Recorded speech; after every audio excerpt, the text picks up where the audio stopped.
So your SOP is done, CV is polished, LORs are uploaded, and you still might get rejected. And you might ask why? Because there are some silent red flags in your Erasmus Mundus application that most students don't even notice. They never notice about it until it is too late. During the ideation and recording of this video, I remember thinking my application looked pretty solid as well. But I later realized that there were a few areas or things that could have cost me the scholarship itself if I hadn't caught them early and fixed them in time. So in this video, I'm going to show you what to fix before you hit that submit button for your scholarship. So red flag number one, you are just applying to programs you don't understand.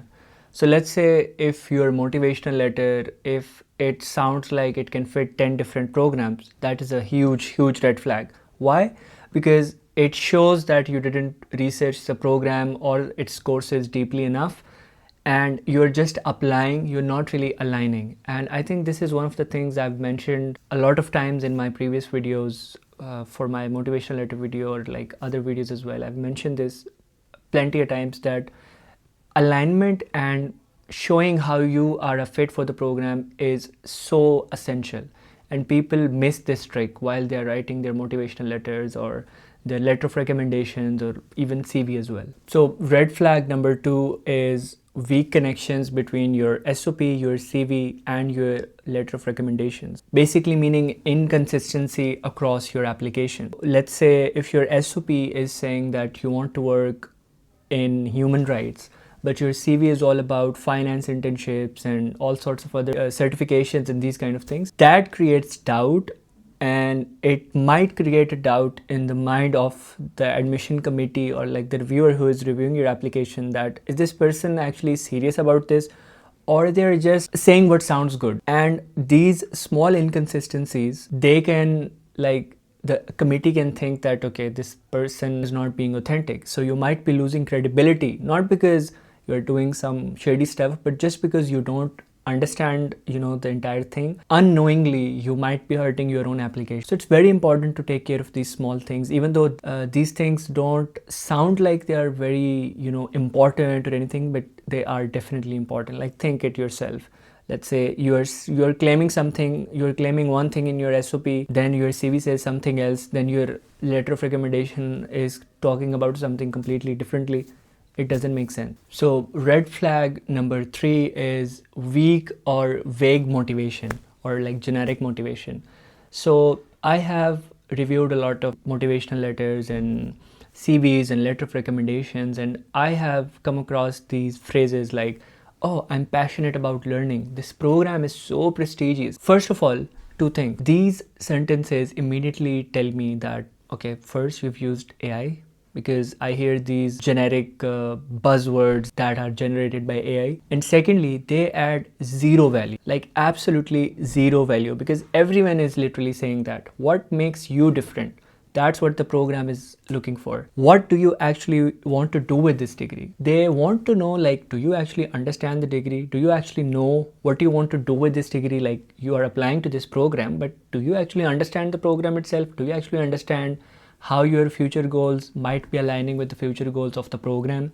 So it's very important to understand these things deeply. And I think these are filler phrases that you shouldn't be using. So instead of that, let's say if you are making a claim, I believe this is a claim that you are saying that a program is prestigious, but give them a proof, like why this is a prestigious program. So if you're saying a program is prestigious, mention about, okay, this program is prestigious because the mobility is very nice, or like the courses mentioned in the program is very nice, or the research tracks are very nice, or something like that. So like, if you're making a claim, try to support your claim with something tangible, so they know, okay, so this guy or this lady is saying this, so they actually know what they're talking about. For them it's prestigious because of this particular thing. So it's very important to understand this. Don't be like everyone, okay? Don't be writing these generic things. Actually, sit down, think about it. think about the program, like why. Think about why you wanted to apply to this program in the first place. And then you start writing these SOPs and CVs and stuff.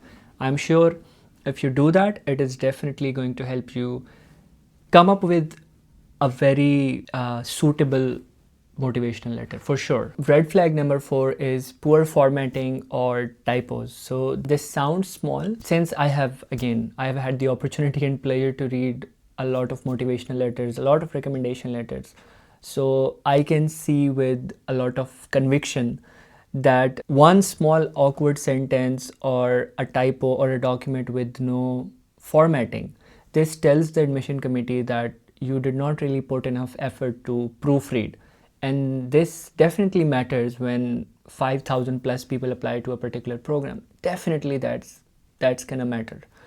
And one other thing is, I have seen people sending me their motivational letters or like letter of recommendations and CVs in Word format. Like, guys, come on. Like, all the formatting you do on your own part is gonna break on my part when I open that. So I always recommend to everyone who sends me in Word, I tell them that please, you have to convert your document into a PDF format first of all. Secondly, at least justify the content you are sending me, because it is, I mean, if it is difficult for me to kind of go through like, okay, where is this paragraph starting, where is this paragraph ending, there is like no kind of logical flow. Just imagine how it would be when the admission committee reads it, right? It would be so unprofessional. Like, you're applying for a master's program. This is such a basic thing.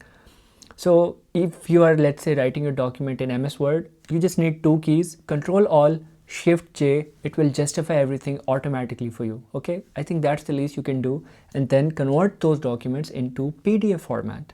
Okay, so red flag number 5 is recommendation letters that say nothing new. So if your recommender is just literally copy pasting what you have already written in your SOP, I think that is a missed opportunity, because letter of recommendations add depth and not duplication. So I've seen this a lot with the universities in subcontinent, especially India, Pakistan, Bangladesh, that the departments, university departments have like these very generic recommendation letters already written that they just literally give to everyone, which goes something like, okay, so this student, they were very punctual and they were very nice to the classmates and they performed really well and blah blah blah, like the most generic sentences you could ever wrote, and that is what they give you. But trust me, because this gives nothing to the scholarship committee. Like, it is not telling them anything about you. So what the admission committee actually wants from you in the letter of recommendation is a different perspective of you from somebody else. Because of course, when you write something about yourself, you have a bias. Of course, you want to write nice things about yourself, but they just want to understand, okay, whoever is your recommender, do they actually understand you? Did they really know you when you were working under them, or when you were a student?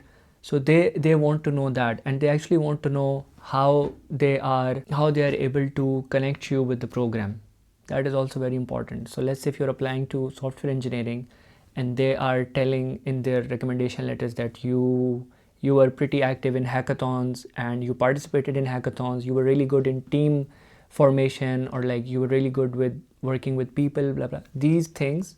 Now this is useful information for the admission committee, because of course when you join an Erasmus program, you definitely have to live with people, you have to work with teams, you have to do a lot of group projects. Good skill to add. Going to hackathons, participating in hackathons, that tells them about your technical skills, so that makes you kind of eligible for the program because of the certain technical skills that they need from you. You have to mention these, like your recommender needs to mention things that actually will add value for you. In the end, I just want to say that these red flags don't mean that you have failed. These are just blind spots, and now that you know them, I think you can go back and make some small changes and submit something that actually stands out. And I wish everyone who is applying this year the very best of luck for your application, and I hope that you get the program that you're applying to.